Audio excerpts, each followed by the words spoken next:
Madhya Pradesh high court में जब भड़क गए जज, वक्फ बोर्ड को न्यायाधीश ने दिखाया आईना। लाल किला और ताजमहल भी आप ले लो।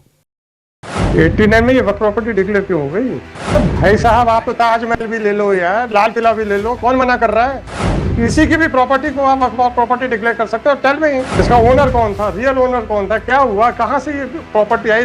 मध्य प्रदेश हाईकोर्ट के जज जस्टिस गुरपाल सिंह अहलूवालिया ने वक्फ बोर्ड से जुड़ी प्रॉपर्टी को लेकर चल रही सुनवाई के दौरान वकील की क्लास लगा दी।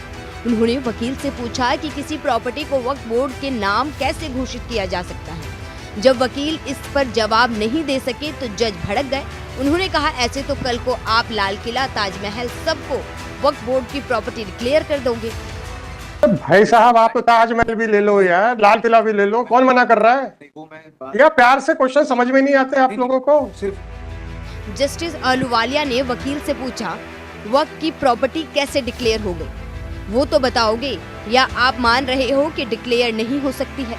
कल को किसी भी सरकारी दफ्तर को कह देंगे कि वक्फ की प्रॉपर्टी तो हो जाएगा।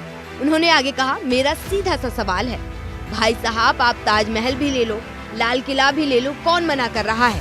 प्यार से सवाल समझ नहीं आता आप लोगों को। किसी भी प्रॉपर्टी को आप वक्फ की प्रॉपर्टी डिक्लेयर कर दोगे और ऐसा कर भी रहे हैं। सेक्शन 5 में नोटिफिकेशन होगा, फलाना होगा, पूरे भारत की प्रॉपर्टी डिक्लेयर करो। किसी की भी प्रॉपर्टी को आप वक्फ प्रॉपर्टी डिक्लेयर कर सकते हो। टेल मी, सेक्शन 5 में नोटिफिकेशन होगा, फलाना होगा, पूरे भारत का वक्फ प्रॉपर्टी डिक्लेयर कर दो, देन क्या नोटिफिकेशन का वैलिड हो जाएगा?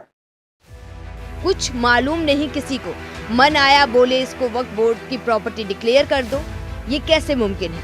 जज ने पूछा कि प्रॉपर्टी ऐतिहासिक स्मारकों में नोटिफाई है, इस पर आपका क्या जवाब है? वकील ने इस पर कहा कि एंशिएंट मॉन्यूमेंट्स एक्ट के तहत प्रॉपर्टी केंद्र सरकार से संबंधित विभाग द्वारा सेफगार्ड की जा सकती है, लेकिन ऑनरशिप वक्फ बोर्ड के पास रहेगी। इस पर जस्टिस अहलूवालिया ने कहा कि तो फिर साफ है ना कि आप उसको हाथ नहीं लगा सकते हैं। वकील ने कोर्ट को बताया कि साल 1989 में प्रॉपर्टी वक्फ बोर्ड को डिक्लेयर हुई थी। इस पर जज ने कहा, 1989 में वक्फ बोर्ड को इसकी ऑनरशिप कैसे डिक्लेयर की गई? कौन इसका ऑनर था? आप जवाब दीजिए। The property was already declared as a ancient monument by issuing a notification in the early 19s, बिना किसी ओनरशिप को, बिना कुछ देखे। क्या ओनरशिप थी आपकी इसके पहले से, prior to this notification which was issued under the Ancient Monument Act?